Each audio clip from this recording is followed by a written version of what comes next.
एक साइक्लिस्ट एक circular track में जा रहा है। तो अभी हम लोगों ने इस साइक्लिस्ट का इस सर्कुलर ट्रैक का ऊपर normal force and minimum coefficient of friction निकालेंगे। तो पहले एक प्रॉब्लम्स को देखते हैं इसका ऊपर, और जिस प्रॉब्लम्स को मैंने लिए हैं एचसी वर्मा का कॉन्सेप्ट ऑफ फिजिक्स, और ये जो चैप्टर है वो है सर्कुलर मोशन, और ये एक्सरसाइज नंबर है 22। तो पहले प्रॉब्लम्स को देखते हैं। A track consists of two circular parts ABC and CDE of equal radius 100 meter and joined smoothly as shown in figure. Each part subtends a right angle at its center. A cycle weighing 100 kg together with the rider जो travels at a constant speed of 18 km per hour on the इस track का ऊपर। तो अभी हम लोगों का 4 problems इसका ऊपर सॉल्व करना है। जो है पहला जो प्रॉब्लम है वो है find the normal contact force by the road on the cycle when it is at B and at D. तो पहले प्रॉब्लम्स को देख लेते हैं। तो यह है सर्कुलर पार्ट्स जो है A B and C. Another जो सर्कुलर पार्ट है वो है सी डी एंड ई। तो अभी इस सर्कुलर पार्ट का जो रेडियस वो है 100 मीटर। अभी ये जो साइक्लिस्ट है विथ साइकिल, इसका वेट जो है वो है 100 kg, और इसका जो वेलोसिटी वो है 18 किमी पर आवर। तो इस वेलोसिटी को हम लोगों ने मीटर पर सेकेंड में कन्वर्ट करेंगे। तो करते हैं। तो क्या होगा 18 into 1000 metre divided by 3600 second. तो ये 0 काट हो जाएगा। ये 36 18 लेके डिवाइड करने से 2 होगा, 2 को 10 लेके डिवाइड करने से 5 होगा। तो ये आ जाएगा 5 मीटर पर सेकेंड। अभी जो हम लोग प्रॉब्लम का सॉल्व करेंगे तो उसमें जो हम लोग स्पीड लेंगे कांस्टेंट स्पीड वो होगा 5 मीटर पर सेकेंड। तो अब इसका पहला प्रॉब्लम्स को देखते हैं। जो find the normal contact force by the road on the cycle when it is at B and at D. तो अभी इस बी पॉइंट पे एंड डी पॉइंट पे इसका नॉर्मल फोर्स कितना होगा। तो पहले ये जो साइक्लिस्ट इस सर्कुलर ट्रैक में जब जा रहा था तो इसका जो दिशा है तो इस तरफ था। तो मतलब इस साइकिल का ऊपर 2 फोर्स एक्ट होता है। एक होता है इसका वेट जो है mg, और दूसरा एक्ट होता है mv² बाई आर जो है सेंट्रीपिटल फोर्स। तो अभी एक्चुअली ये सर्कुलर ट्रैक है, तो इसीलिए इसका ऊपर जो फोर्स ऐड होता है उसको बोलता है सेंट्रीपिटल फोर्स। जो हम लोग इसका निकालते हैं ऐसे, जो इसका जो एक्सीलरेशन है a इक्वल्स टू होगा a बाई एम। तो एक यूनिफॉर्म पार्टिकल, मतलब एक पार्टिकल यूनिफॉर्म सर्कुलर पाथ में जा रहा है तो उसका एक्सीलरेशन होता है v² बाई आर। तो मतलब a का जगह में हमने v² बाई आर बिठा दिया, तो equals to f by M. तो ये f हो जाएगा mv² बाई आर। तो अभी मैंने इसको यहाँ पे बिठाया जो है इसका f। तो अब इसका जो नॉर्मल फोर्स होगा, जो नॉर्मल कॉन्टेक्ट फोर्स वो कितना होगा, वो होगा n इक्वल्स टू इसका जो वेट है mg, इसके साथ ये माइनस होगा क्योंकि ये ऑपोजिट डायरेक्शन में एक्ट कर रहा है। तो मतलब ये होगा mg minus mv² by R. तो ये जो r है वो है 100 मीटर, और इसका जो v है वो है 5 मीटर पर सेकेंड, और इसका जो g है g इक्वल्स टू जो है 10 मीटर पर सेकेंड स्क्वायर, और इसका जो वेट है वो है 100, जो मास है वो है 100, और इसके साथ g मल्टीप्लाई करेंगे तो 100 इंटू 10। तो ये हो जाएगा 100 into 10 minus 100 into 5 square divided by 100। ये 100 कैंसिल हो जाएगा, तो इक्वल्स टू होगा 1000 माइनस 25, तो ये होगा 975 न्यूटन। ये बहुत आसान था। अभी जो सेकंड जो है इस डी पॉइंट का ऊपर इसका फोर्स कितना अप्लाई होता है, मतलब इसका जो नॉर्मल कॉन्टैक्ट फोर्स होता है। अभी जो इसका जो सेंट्रीपिटल फोर्स है वो भी इस तरफ है और इसका जो वेट है वो भी इस तरफ है। तो मतलब इसका नॉर्मल फोर्स होगा, इस सेंट्रीपिटल फोर्स, उसका वेट दोनों ही ऐड होगा। तो मतलब ये एन होगा, N equals to M G plus M V square by R. So ये होगा 100 into 10 plus 100 into 5 square divided by 100। So ये हो जाएगा 1000 प्लस 25 इक्वल्स टू 1025 न्यूटन। तो ये प्रॉब्लम भी आसान था, लेकिन इसका कॉन्सेप्ट हम लोगों को जानना है, समझना है।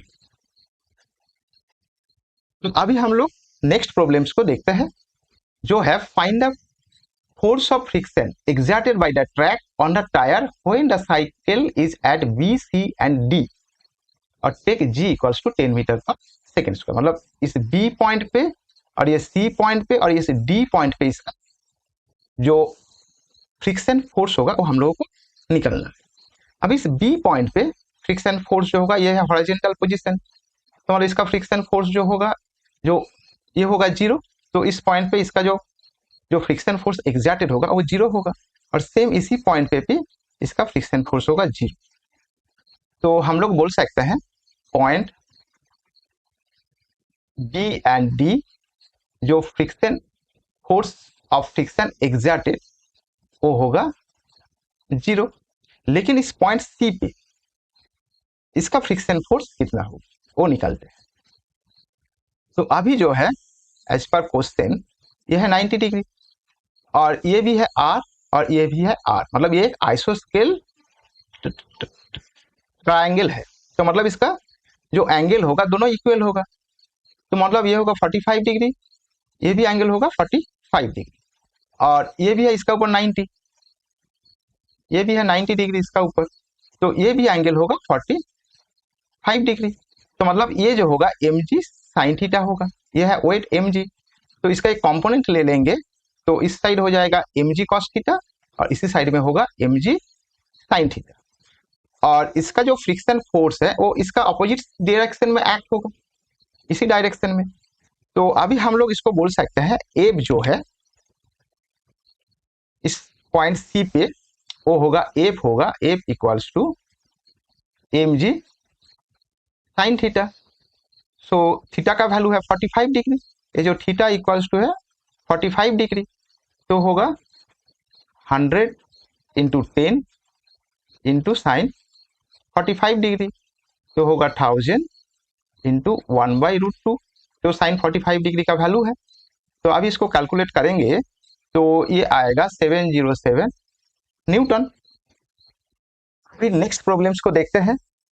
तो इस प्रॉब्लम में है find the normal force between the road and the cycle just before and just after the cycle crosses point C. मतलब ये जो पॉइंट सी है इस पॉइंट का जस्ट बिफोर में और जस्ट आफ्टर में इसके जो नॉर्मल फोर्स है वो हम लोगों को निकालना। तो पहले तो जस्ट बिफोर में क्या फोर्स होगा वो निकालते हैं। तो ये जो लाइन है इस लाइन को मैंने जस्ट बिफोर में ड्रॉ किया, इस लाइन को। तो अभी जो है इसका जो थीटा है तो मतलब जस्ट बिफोर मतलब ये जो थीटा है वो 45 डिग्री होगा, क्योंकि ये स्मॉल चेंज ऑफ एंगल। तो ये है 90 डिग्री, तो ये थीटा इक्वल्स टू होगा 45 डिग्री होगा। तो इसीलिए ये भी एम जी कॉस थीटा होगा और इस साइड में भी होगा एम जी साइन थीटा। लेकिन यहाँ पे जो है ये जो सर्कुलर ट्रैक है तो इसी पॉइंट पे इसका डायरेक्शन इसने चेंज कर दिया, इस तरफ था, इस यहाँ पे इस तरफ था और इसी पॉइंट पे इसका डायरेक्शन इस तरफ चेंज कर दिया। और जस्ट इसका पहले जो है इसका जो सेंट्रीपिटल फोर्स है वो है इस तरफ और इसका जो वेट है तो एम जी कॉस थीटा वो है इस तरफ। तो मतलब इसका हम लोग लिखेंगे इक्वेशन, तो ये आएगा ऐसे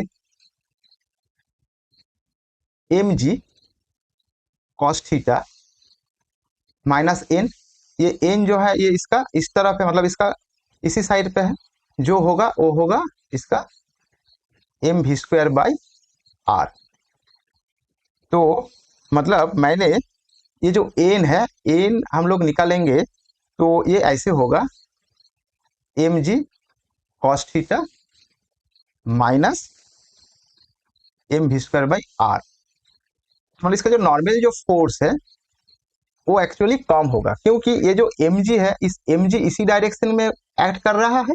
इसका जो सेंट्रीपिटल फोर्स है वो इसी डायरेक्शन में एक्ट कर रहा है, मतलब अपोजिट डायरेक्शन में एक्ट कर रहा है। तो इसीलिए इसका जो ये जो M V square by R ये माइनस होगा। तो ये जो एम जी कॉस थीटा है ये होगा 100 × 10 और ये थीटा है 45 डिग्री, क्योंकि just before the point C. तो इसीलिए मैंने इसका जो एंगल जो चेंज होगा वो बहुत कम चेंज होगा, तो इसीलिए ये नियरर टू 45 डिग्री, तो इसको मैंने 45 डिग्री पकड़ लेता हूँ। तो फिर ये होगा cos 45 डिग्री माइनस ये 100 × 5² डिवाइडेड बाई आर 100 है। तो फिर सेम है 1000 इंटू कॉस 45 डिग्री का वैल्यू भी 1/√2 है, तो फिर -25 होगा। तो ये आएगा 707 - 25, तो ये आएगा कैलकुलेशन में 682 न्यूटन। अभी इसका just after the point C, तो इसी पॉइंट पे इसका जो है, इसी पॉइंट के बाद इसका डायरेक्शन जो है चेंज हो गया, मतलब ये दोनों डायरेक्शन में सेंट्रीपिटल फोर्स इसी तरफ ही एक्ट कर रहा है। तो फिर इसी पॉइंट पे इसका हमने फ्री बॉडी डायग्राम लेंगे तो ये हो जाएगा, इसका नॉर्मल फोर्स है वो इस तरफ एक्ट कर रहा है, तो ये हो जाएगा N minus M G cos theta equals to होगा M V square by R. तो ये होगा एन इक्वल्स टू होगा, इसके साथ ये ऐड हो जाएगा, तो मतलब ये होगा M V square by R plus M G cos theta, तो equals to M V square by R equals to 25 plus ये जो है 707। तो इसको कैलकुलेट करने से ये आएगा 732 न्यूटन। अभी फिर एक इसका जो लास्ट प्रॉब्लम जो है, जो नेक्स्ट और लास्ट प्रॉब्लम, इसको देखते हैं। So what should be the minimum friction coefficient between the road and the tyre which will ensure that the cyclist can move with constant speed. तो मतलब इसका मिनिमम फ्रिक्शन फोर्स क्या होगा वो हम लोगों को निकलना है। तो अभी सेम हम लोग इसी पॉइंट पे देखते हैं, पॉइंट सी पे। तो ये जो है यह एम जी साइन थीटा, तो यह है थीटा, तो इसी तरफ जो एक्ट होगा वो होगा एम जी कॉस थीटा और यह है एम जी साइन थीटा, और ये है इसका वेट एम जी।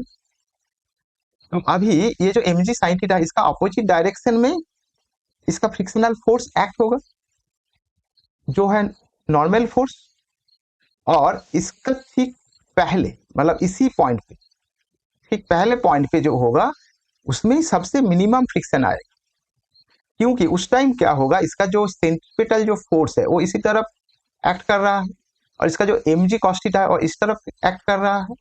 तो फिर इसका जो नॉर्मल फोर्स होगा एन इक्वल्स टू होगा जो एम जी जो पहले हमने किया था, जो है M G cos theta minus M V square by are.